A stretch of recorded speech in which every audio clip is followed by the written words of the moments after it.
can be extrapolated to our time and to any of the various particular things that are going on today, and that's a very important thing to about.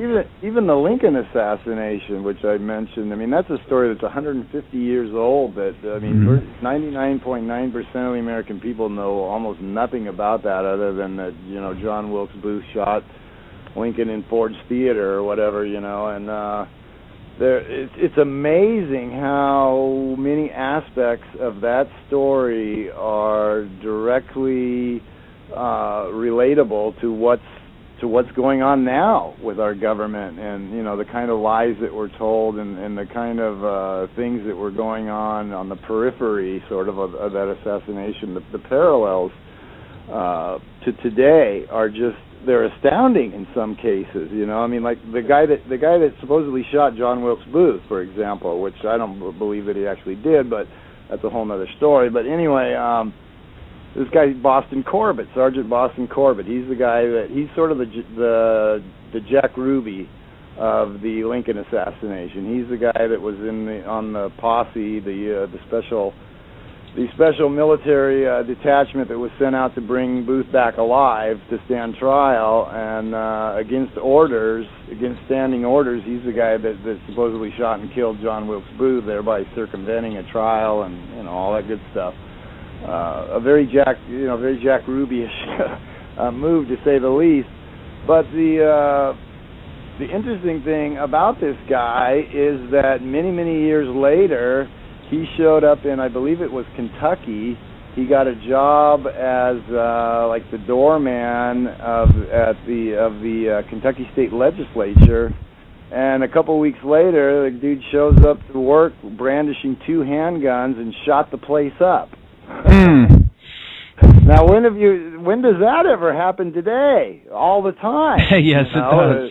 Whether it's a school or a post office or a military base or Virginia Tech or, whatever it is, or, Jared Lee Lochner supposedly, showing up at, whatever it is, that happens all the time now. But it was astounding to me to find out that it happened back in like 1873 or 1888, or I don't remember the date off the top of my head, but sometime after the assassination, this guy who played a key role in that, and who also had a history of reporting that he heard voices in his head, and various other things that would tend to indicate some kind of mind control going on, even though according to most people that sort of thing didn't even exist until like post World War II, which I don't think is the case at all. But anyway, here you have this guy who was a key a key player in the Lincoln assassination, who years later, who walks around hearing voices in his head, and then something triggers him years later, and he shows up at the legislature and starts shooting up the place.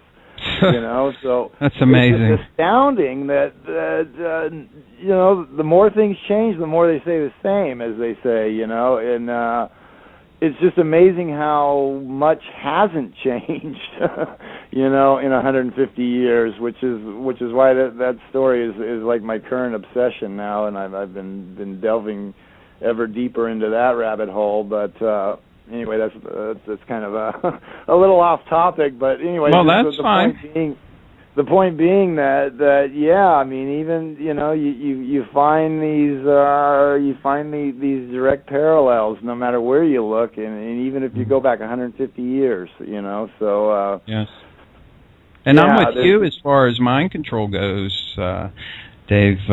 There's a very old case involving a guy called James Matthew Tilley, I think his name was. He's a guy of the Heirloom Gang, if that rings a bell with you. As a guy who lived in England, he said there was a group of people called the Heirloom Gang who were using a device called the Heirloom, which was sending waves into his head to make him go crazy. And it involved a couple of relatively prominent people in the town or city that he lived in, and that was back in the earlier 1800s, I believe. Now, it could be that he was just crazy, certainly entirely possible that he was just completely nuts. But the fact that he had come up with this grand scenario involving this gang of people who were operating a device that he took pains to describe and actually like sketched it out for the people who were supposedly treating him, or there wasn't really much treatment back at that time. They pretty much just locked you up. But the stories of people influencing people's minds certainly go back beyond the 1950s. And I think the basics of mind control have been known and sort of passed down through these occult-based, quote-unquote Masonic, whatever you want to call them, secret societies. Mm-hmm. And through families, through multi-generational, occult families. I think this stuff has been passed down for a long time, and I think what the MK Ultra project and all of its sub-projects that began, like in the 50s or whatever, that everybody points to as kind of the beginning of this, I think that was more about sort of refining and quantifying the methods that were already known, and just as importantly, I think one of the key goals was to sort of expand it to like a kind of a society on a society-wide level, to sort of inflict trauma-based mind control on the entire population.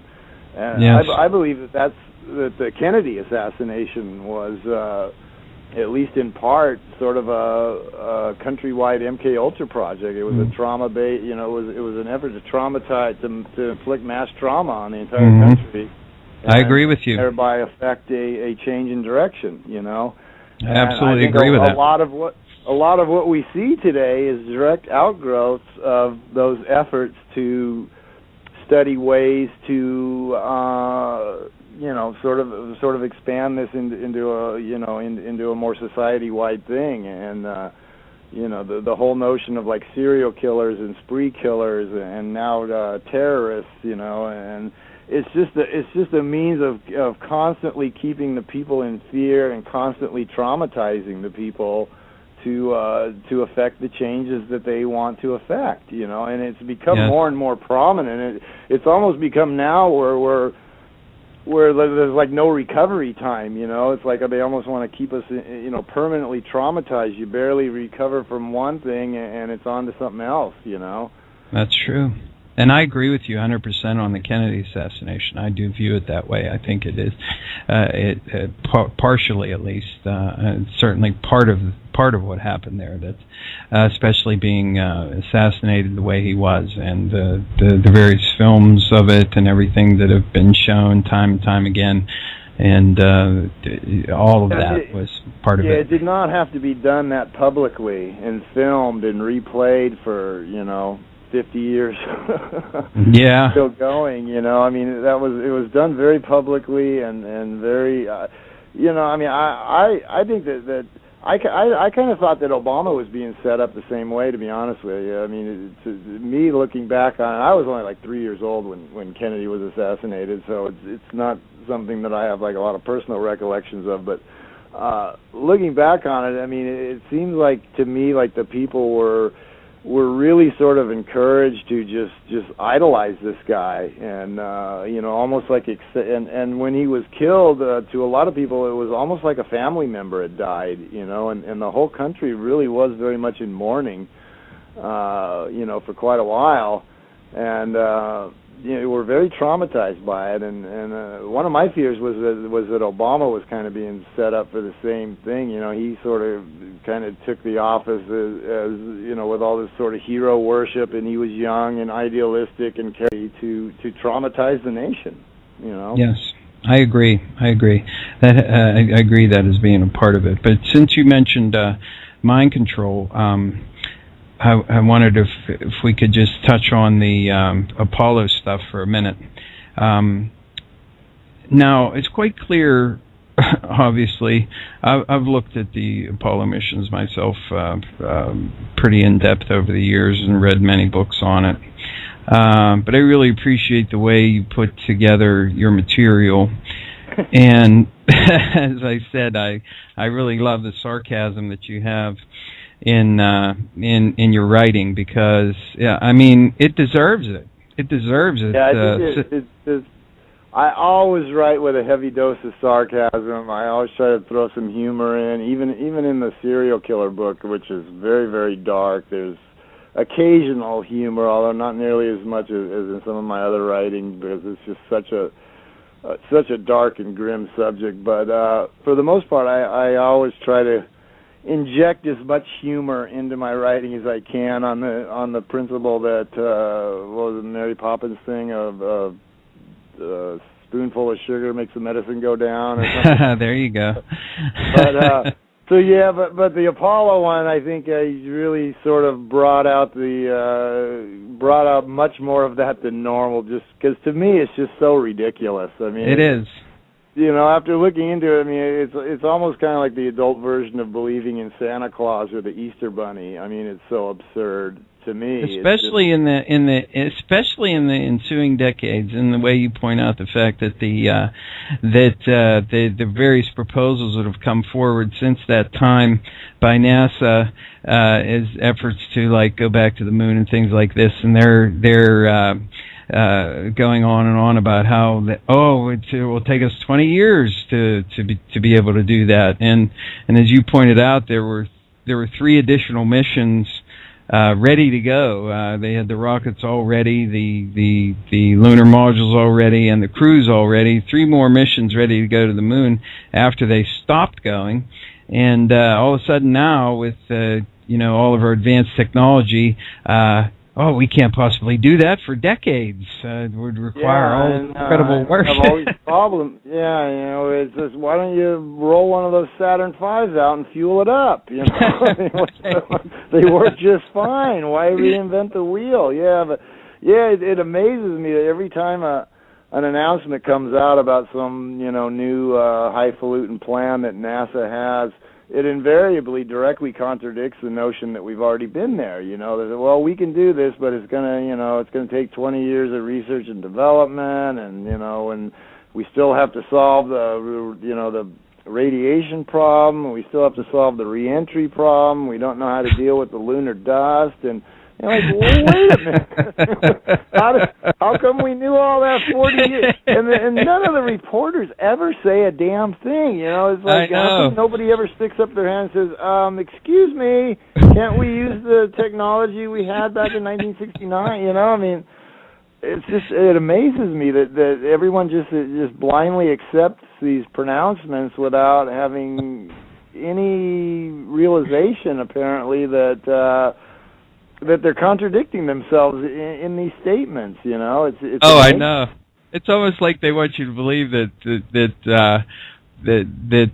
everybody who had anything to do with that was all like just knowledge that they had. They're all dead now. We can't reconstruct it, and that technology was just so incredibly advanced. And I encourage anybody who's not seen, if I could just for a second, if anybody who has not read your Wagging the Moondoggie series, definitely go and check it out. But if you do nothing else, have a look at the close-up photographs of the lunar module, okay? And you tell me if we have the technology to put together something like that, because this thing supposedly landed on the moon, and it looks like something a bunch of kids threw together as sort of like a backyard kind of like shack for them to hang out in. It does. It looks like somebody put it together to make some kind of hokey YouTube video or something. Yeah, exactly.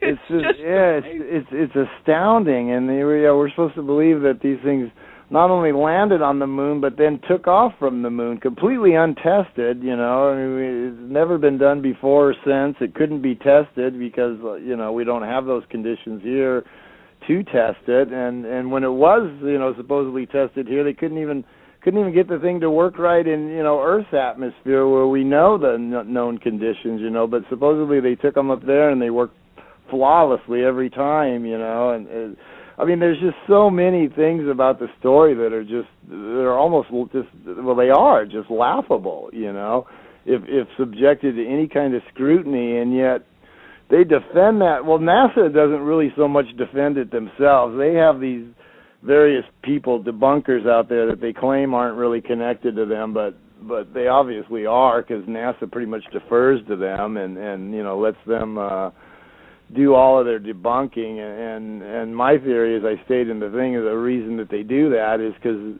they know that the debunking arguments have no scientific validity, and they don't want to, they don't want to go on record as standing behind stuff that's obviously bad science, but yet they want to, deflect the critics, so they just sort of defer to these unofficial, debunkers. But yeah, I mean, they will viciously attack anyone that questions Apollo. I mean, holy shit, they opened up this whole discussion forum while I was posting the articles, and it ran to I don't know how many hundreds and hundreds of posts from all of these debunkers that were just fretting over all these things that I was saying. And yeah, it's a paper thin story. I mean, if you really look at it, I honestly don't know how anybody that's really looked into it could believe it. It's just so ridiculous, for so many reasons. Yeah, well, as far as pointing out all of the ludicrous nature of it, the Wagging the Mood Doggy series is very good for doing that. But when I segued into this subject, we were talking about mind control, and there are two aspects to this that I wanted to ask you about. One is the astronauts themselves. I mean, there's been speculation by others that the astronauts had been subjected to some kind of mind control to make them actually think that they were on the moon at some point in time. And then the other thing is the idea of this entire spectacle being another sort of level of nationwide propaganda or mind control effort in some regard. What are your thoughts on that? As far as the astronauts, I think that's quite possible. I've never seen any definitive proof, but then again, very unlikely that any evidence in that regard would ever be available. Mm-hmm. But I think that's highly likely that they could very well have been. I mean, they may very well have put them through the motions of sort of doing a mock landing and through various techniques, convince them that it was real. It's possible. I don't know. It's hard to say. They definitely seem very, very uncomfortable. And I don't know if you've ever seen on YouTube the initial press conference they did after they kept them in seclusion for a couple of weeks. They rolled them out, Aldrin and Armstrong and Collins, and had this press conference, and they sure seemed uncomfortable and nervous. I mean, they looked very much like they were thinking, can we really sell this? I mean, are they really expecting us to sell this story to the people? And so I don't know. It's hard to say. It's hard to say how their silence was secured, so to speak. Well, it's interesting to note that Armstrong has pretty much been almost totally incommunicado, and he just really became a recluse and doesn't do interviews. And Aldrin for a while became a raging drunk, and now he seems to be getting out there all over the place. And Collins he just sort of drifted off into obscurity, I think. Him being the one of the three that didn't supposedly get a land on the moon. And all three of them seem to have had some serious adjustment problems afterwards. And is that due to a guilty conscience? Is it due to the fact that their minds have been screwed with? It's hard to say. So then, with all of the various things that you've pointed out, the technology and the things it's just quite astounding that all of these things being untested, and they go to the moon and they land there, and they come back safe with all their equipment and the moon rocks and all the other things that they have, and totally untested, and everything works flawlessly except for Apollo 13. But that could be another story all to itself. What do you believe? What do you believe is the ultimate purpose behind the Apollo program, as it were, taking it as a totally made up scenario? What is it that they were trying to accomplish with the charade that they were playing? Multiple goals being pursued. I think one was definitely to distract from the wildly unpopular Vietnam War. And if you look at the timing of the launch of these, which is one thing I do in the series, is go through and point out how closely the launches correlated with like key revelations coming out of the war that they wanted to distract attention away from, and just the war in general and the unpopularity of it, and to sort of boost Nixon's poll ratings and sort of generate this kind of rally around the flag phenomenon, and just build some national spirit and all that sort of stuff. I think that was probably a goal, almost for sure a goal. I think also that the project probably had a lot more to do with pursuing military goals than pursuing space flight. I think it was kind of really sort of the early days of the whole Star Wars kind of notion, and sort of taking baby steps towards the militarization of space. And I think that's where a lot of that money actually went. And, under cover of this sort of civilian feel-good project, it was actually the beginnings of militarizing space. So I think those were probably two of the key goals, and there could very well have been others, but I think those were definitely two of the goals that were being pursued. Yeah, I agree, and I think that the military aspects of it. Especially when you look at the technology that's being used there. Like we noted, the lunar module itself looks like something a bunch of kids built. It literally looks like someone just like stapled up like cardboard to the side of the thing, and it's got all this foil on there. You don't even know what's underneath that. Yeah, the walls of the thing are like made of mylar or something, it's like a couple mils thick or something. They actually said they had to be careful when they were working on it, because if they like dropped a tool, it would go right through the bottom of the, Yeah, and this is supposed to be... And yet this is sent out into the vacuum of space, where all it would take was a pinhole and you're instantly dead, Yeah, and of course... You're gonna travel for 10 days or what, you're going to travel around in this thing where one misplaced elbow means like instant death, or one meteoroid or one, anything. It's just, the whole thing is just absurd. And you mentioned being untested, and in fact, one of the most amazing things that I discovered was that the liftoff engine for the lunar module, the engine that supposedly took them off the moon, not only were never tested, they were never even fired up, because the fuel was so corrosive that they could only be burned once, and then they were no good anymore. The whole engine had to be rebuilt.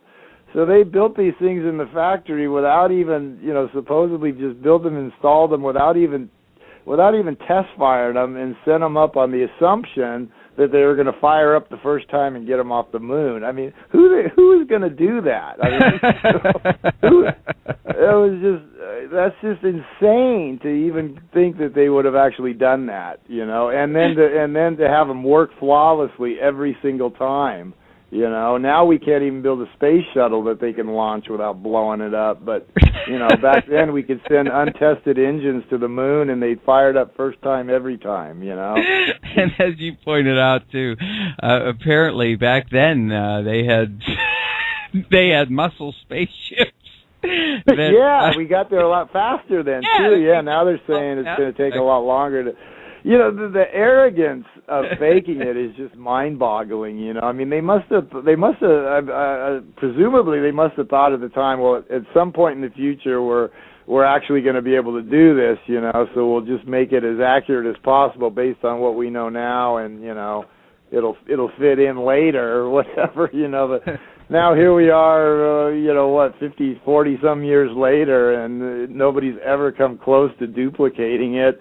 And if they ever do, it's going to be so completely different, you know. In every aspect of the mission is going to be just so completely different than the way. That's one reason that even if we had the technological capability to actually do it now, I don't know that they would want to, because it would be so far removed, you know, in any film they shot there or any pictures, or, you know, everything would be so completely different than what was previously sold, you know, to the American people, that they almost really can't do it again. Even, you know, I mean, even if we had the technology, which we don't, I don't know that they could ever do it again, you know, or maybe with enough passage of time that people forget or something. And you know, I don't know. You know, how long can you sell that story? That's one of the things I point out. You know, what if another 50 years go by and we, you know, I mean, after 100 years, are people, are then they going to wake up? Or are they going to look back and go, how the hell did we do that back then? You know, with the technology we had. Yeah. You know, I mean, our advanced technology that story has a certain shelf life, that it can't live on forever without ever being duplicated. You know. So it was a pretty arrogant move to fake it, and at some point you would think it's going to come back and bite them in the butt, but you know, who knows? They have the ability to sell almost anything to the American people these days, it seems. So yeah, and we're seeing a lot of that right now, especially. You know, I see it every day. I see. Yeah, I mean, I see stuff all the time that I think, well, maybe this will finally be the straw that broke the camel's back, because there's no way anybody's going to believe this. But they do. And then you're time after time after time. And then you're disappointed yet again, like I am, that people are not like shouting out their windows, "Wait a minute, this is bull crap. I ain't buying this." But yet people... Yeah, I mean, I read stuff in the paper every day that just leaves me shaking my head going, really? There's... Okay, well, you know, I guess people are buying it, but... Yeah, I mean, that's... you know, from the point of view of the powers that be, I mean, that's the beauty of the American system, is that they've built this just incredibly effective propaganda machine, coupled with the indoctrinated belief that, you know, the vast majority of Americans have, that you know, we're kind of special over here, and unlike other countries, we don't have to question our media and our government, and you know, we can be safe that we've got this free and fair media, and you know, they're keeping an eye on you know, and the Republicans are keeping an eye on the Democrats, and the Democrats are, you know, and blah blah blah. And we have all these checks and balances, and we don't really have to worry, because, you know, stuff like that doesn't happen here. But it does happen here. Yes, it does. Every single day. It sure does. But the people, you know, they have done an excellent job of building this propaganda machine, and an excellent job of selling to the people the notion that, you know, we're special, and that we can follow different rules here than the rest of the world, you know. And yes. That's the beauty of this. I mean, these people aren't stupid, you know. They're very intelligent, and they've had a very, very long time to work. You know, they got a big head start on the rest of us that are trying to figure things out, you know. So, yes, they do. So, and they got a lot of money and a lot of influence and a lot of power to do things that we just don't have at our disposal. So absolutely. Yeah, and that's another aspect too. Just one final note on the Apollo thing, and then we'll wrap up the show. I wanted to ask you if you had looked into any of the Masonic angles to the whole thing, like the timing and associated with like Masonic ritual, or the fact that I think all the astronauts, or if not all of them, practically all of them, were Masons. Have you ever like looked into that particular aspect of it? Not really so much, no. I've actually had people tell me that despite, all the flaws in the story, that they believe that we did go there just because it has such strong either Masonic or occult symbolism, the whole notion of reaching the moon or something. But no, it's not something that I've really looked into much at all. No. Okay. Well, I just wanted to give you a chance to comment on that if you had. Because I know there's one picture that I included that seems like staged with some, like sort of Masonic symbolism, where they took a picture of the flag supposedly on the moon, and the way that it's draped, it's sort of in a pyramid shape, and then the moon's right above it, so it kind of creates this symbolic version of the, all-seeing eye over the pyramid. Ah, yes, one of I the recall. photos, and that looked very deliberately staged that way to me. So there's that one aspect that I did stumble across. But beyond that, no, I haven't really looked into it in any depth at all. No. Well, in any case, what you have put together is great, and anybody that's listening who has not read that, definitely go take a look at it. If for no other reason. If you think I'm totally full of crap, you'll at least be entertained. Oh my goodness, yeah, the writing is fantastic. If you like sarcasm, you got to read that, because it is just dripping with it, and rightfully so, because what he's pointing out is just so ludicrous whenever you look at it. It's just ridiculous, and then, like I said, it doesn't even matter if you believe we went to the moon or not. It's a great story to read, so check it out. And also inside the LC, and I'll remind you again that Dave's website is davesweb.cnchost.com.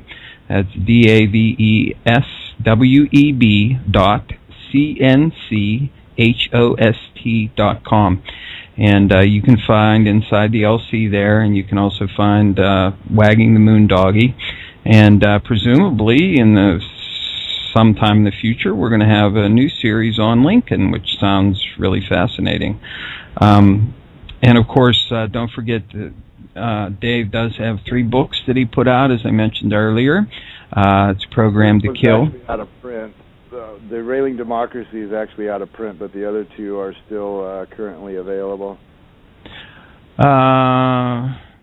Actually, on Amazon, Derailing Democracy, they do have some for sale. Really? Yes, they do. Well, never mind then. Last I heard it was out of print, but maybe I don't know. I guess maybe they still. All right, never mind then. Well, carry on. They got some anyway. But yeah, so. The 3 books and the website also. And is the Lincoln thing what you're primarily doing right now, or if not, what are you working on right now? That has been that's been my primary area of new research. That's what I've been doing spending all of my research time on. And as far as writing, I just did a final chapter on Moondoggy, which was posted a few weeks ago, and now I'm trying to finish up all of the loose ends, all of the leftover material I have on Laurel Canyon, and get that wrapped up, and then I will most likely venture into starting to write up all the Lincoln material, which is going to be another long multi-part series, most likely. So that's sort of my current orientation right now. It sounds really good. I can't wait to see that. And the fact that the LC is going to continue as well. And you had noted that you still have a lot of material to put in there, and I think that's great, because it's something that we can always come back to, and because it's so voluminous. You can come back and read it again and again, because there's always going to be some little tidbit that you'll come up with on a second or third reading to ponder over that you maybe didn't notice the first time. And that's why I think that's another reason probably why it's so popular too, because there's just so much information there. When you come back and you look at it again, you say, hey, wait a minute, I don't remember reading that the first time, and then you look at it a little bit different and come up with some other conclusions and that lead you into some other different directions too. So probably about it. Yeah, no, I think nothing else that immediately comes to mind now. Okay. Well, that sounds great. Once again, Dave McGowan, everybody. And scientific data. In these enlargements, it looks as though the lunar module was simply placed there. Not even one speck of moon dust on the landing pod. As a result, all subsequent flights had to have the same discrepancy, which was explained away by the effect of no atmosphere. And what about stars? On the moon, with no atmosphere, they must have been quite a sight to behold. Yet there is seldom any mention of them, if ever, by any of the astronauts on any of the missions. Undoubtedly, creating a mural with all the constellations properly placed in the sky would have been virtually impossible to create accurately, much less realistically. A competent amateur astronomer would have been able to call attention to the slightest error in measurement. The answer? Not to talk about the stars. Ever. In their post-flight press conference, it was the only question to which Neil Armstrong responded with an absence of memory. When you looked up at the sky, could you actually see the stars and the solar corona in spite of the glare? We were never able to see stars from the lunar surface or on the daylight side of the moon by eye without looking through the optics. I don't recall during the period of time that we were photographing the solar corona what stars we could see. I don't remember seeing any. Years later, though, Michael Collins would remember seeing the elusive stars and wrote about them in Expeditions to the Moon. It seems his memory improved the older he got. Why don't stars appear in any of the photographs? Simply because the proper, mostly closed exposure setting for the camera's iris, set that way to compensate for the bright sunlight on the moon's surface, completely diminished the faintness of relatively distant specks of diminutive light. This answer is true.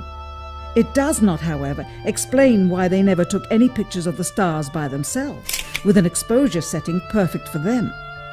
While they took 3 automobiles to the moon, they never took a photographic telescope. Had they done so, they would have been able to see farther into the universe than had ever before been realized. If they had taken a telescope and were not actually on the moon, they would have had to concoct undiscovered galaxies that might one day prove to be non-existent. The cost of the 3 moon rovers in 21st century currency? Nearly $60 million each, though they had fewer parts than a Jeep. Where was all this money going? Then there's the flag, blowing in the wind, at least twice, on the atmosphereless moon. We can only guess that most of the missions were staged inside for fear of possible aerial or satellite reconnaissance from an unfriendly nation. The backpacks, designed for 1/6 gravity, must have had the cooling systems removed to allow for movement without falling over. With very near and hot studio lighting, that left one hot astronaut inside. Assuming that it was the astronauts inside after all, their faces were always covered. The necessary mammoth amounts of air conditioning were probably responsible for the air current. Here the editor cuts to a still shot of the flag, just as the effect becomes noticeable. Here it is unchecked. This rare clip, attained decades ago, was never re-released with the inevitable increase in experience and scrutiny. To demonstrate 1/6 gravity, a bouncy, floaty feel to the astronauts' movements would be similarly achieved with relative simplicity. Slow motion. You are viewing the scenes as they aired more than 30 years ago. Now let's look at them with the speed doubled. It becomes discernible that they are, in fact, in Earth's gravity, and are no more leaving the ground than they would on Earth. It is clear from these rarely seen colour television pictures that the crew of Apollo 11 brought a high-resolution colour video camera with them on their mission. Yet the only pictures broadcast live from the moon's surface were these from a low-definition black and white camera. In fact, the networks complained because in addition to this, they were forced to shoot the images, second generation, off of a projection TV of the technology of 30 years ago, and were not even allowed to take a direct feed, which further degraded the quality and clarity of the images. Perhaps this was precisely what NASA and the federal government had in mind. After all, it was a first, regardless of where they were. Better to open up their debut mission with fuzzy pictures and numerous blackouts, rather than show too much revealing detail of a false scene that was yet unproven. And finally, the element that seals their fate. Of all the footage of Apollo 11 requested from NASA over a 5-year period, one gem was discovered just before the completion of this documentary. An old reel received by mistake. It contains the raw or unedited footage of the crew of Apollo 11, Michael Collins, Edwin Aldrin Jr. and Neil Armstrong, staging part of their mission for nearly an hour in living color, with exceptionally clear behind-the-scenes audio of conversations discussing the techniques used to achieve a disingenuous picture depicting the Earth at a distance, in order to falsely demonstrate their far journey from it and their ability to survive passing through the Van Allen radiation belts.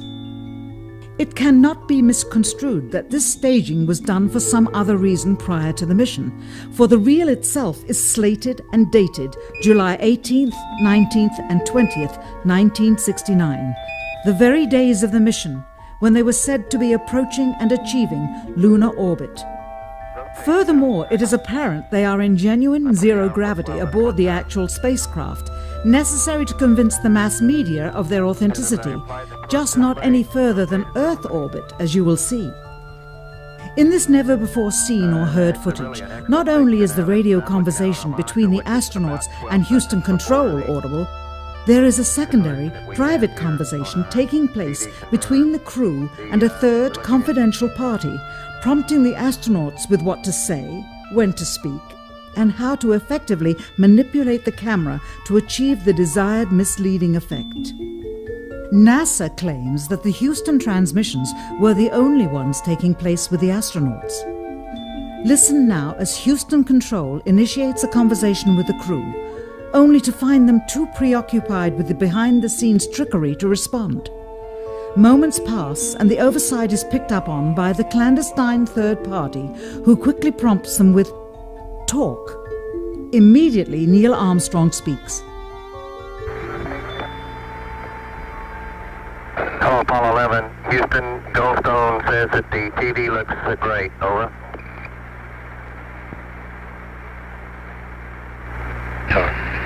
Okay, Roger. We're ramping in on Earth. Again, the illusion they are attempting to create is the Earth at a distance to demonstrate their far journey from it and their ability to survive passing through the Van Allen radiation belts. Understand, too, that only about 20 seconds of this raw footage was ever broadcast to the public, and these conversations discussing their deception were believed to be private, until now. Here they discuss that these television transmissions were in fact not broadcast live as everyone believed. They were first screened and edited for playback later. Roger, Neil, we just wanted a narrative such that we can, when we get to playback, we can sort of correlate what we're seeing. Thank you very much. Here they discuss the fact that they have turned out the lights and have blocked out sunlight from entering the spacecraft through the other windows, as to not cause any reflected light to fall onto the spacecraft's wall in the foreground. Okay, very good. Well, we shut out the sun coming in some of the other windows into the spacecraft, so it's looking through the number one window, and there isn't any reflected light. The reason this was done is so that the truth of the matter would not be revealed. It is this. Though the federal government would have you believe that this is a view of Earth from a distance out of the spacecraft's window as it nears the moon, it is not. What they have ingeniously done is placed the camera at the back of the spacecraft and centered the lens on a circular window in the foreground, outside of which it is completely filled with the Earth in low orbit. The circumference of the window then appears to be the diameter of the Earth at a distance, with the darkened walls of the spacecraft appearing to be the blackness of space around it. That is why they wanted the interior dark and blocked out the sun from entering through the other windows. Here you can see the extruded window, probably 2 inches thick at the bottom. This is because the Earth's shine is coming in at a downward angle. It also causes the Earth to appear to be an irregularly shaped circle, for you are seeing the outside of the window at the bottom and the inside of the window at the top, which together form 2 different sized halves of a circle. Subsequently, this take was never used. As they perfected the shot, a crescent-shaped piece of black material was inset slightly into the window to create the illusion of the Earth's terminator line dividing night and day. It is uncannily convincing. During this segment, intended to be edited and played back later for the worldwide television audience, dated July 18, 1969, Neil Armstrong condemns himself as he states that he is 130,000 miles out, or halfway to the moon, as the NASA flight log also states on this date, when he is in reality in low Earth orbit of a few hundred miles. Roger, Houston, Apollo 11. Calling in from about 130,000 miles out. Here, during another segment, also intended to air after review, Neil Armstrong falsely explains to the viewers how the shot is attained by putting the camera's lens to the window's glass, as it would have to be if they were the claimed distance away from the Earth. We only have one window that has a view of the Earth, and it's filled up with a TV camera.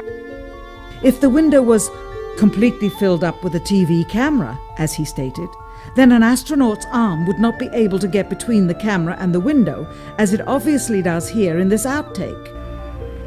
South America becomes invisible just off beyond the Terminator or inside the shadow. You can also notice how the astronaut operating the camera reacted to the mistake by attempting to pan away from it. Blue cast. See white bands of major cloud formations across the Earth. This is a segment that they believed wasn't even being recorded, much less suitable for broadcast, for the lens was being zoomed out and the scene was being changed to that of an interior of the astronauts at work, and apparently the stop button popped back up on the recorder without notice. Here is the diffused work light that they used to see camera controls, but not throw light onto the spacecraft's wall. Here they remove part of the crescent insert.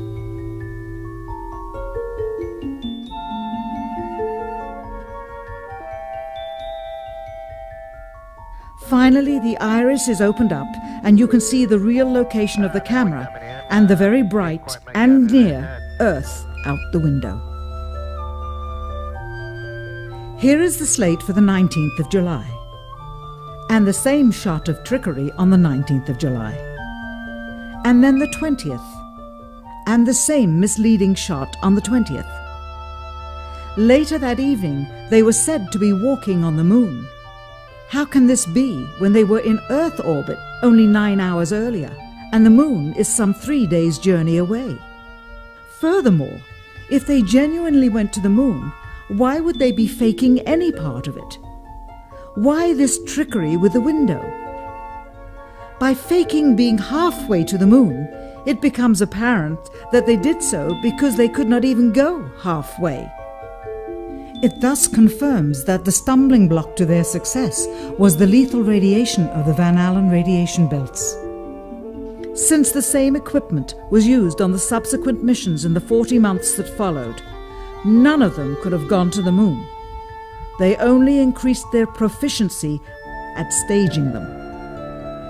When some TV viewers of the second manned mission to the moon telephoned the networks complaining that reruns of I Love Lucy were being interrupted, it became clear that for the taxpayers, once was enough. But it wasn't enough for the government and contractors.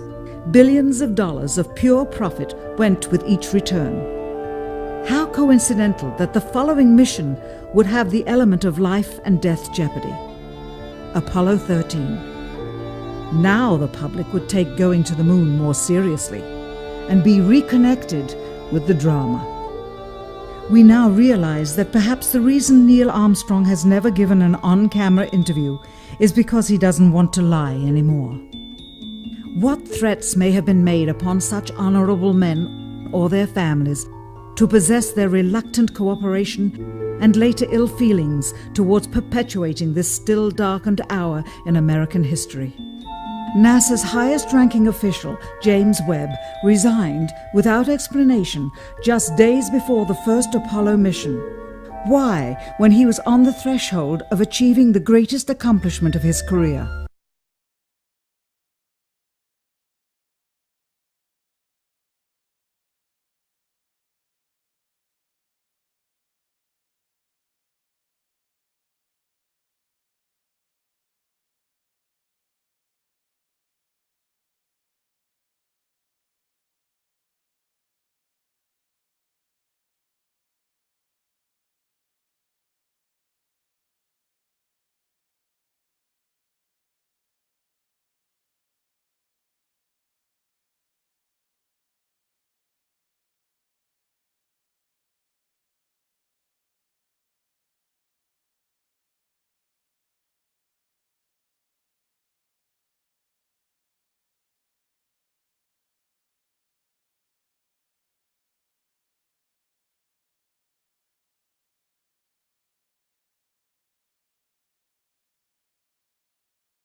All three Apollo 11 astronauts also resigned shortly after their return. On the 25th anniversary of the event in 1994, Neil Armstrong made a rare public appearance and held back tears as he spoke these brief cryptic remarks before the next generation of taxpayers as they toured the White House. Today we have with us a group of students among America's best. To you, we say, we have only completed a beginning. We leave you much that is undone. There are great ideas undiscovered, breakthroughs available to those who can remove one of truth's protective layers. He is that layer. Perhaps someday soon, with the uncovering of this footage and its meaning, the true patriots of America will rise.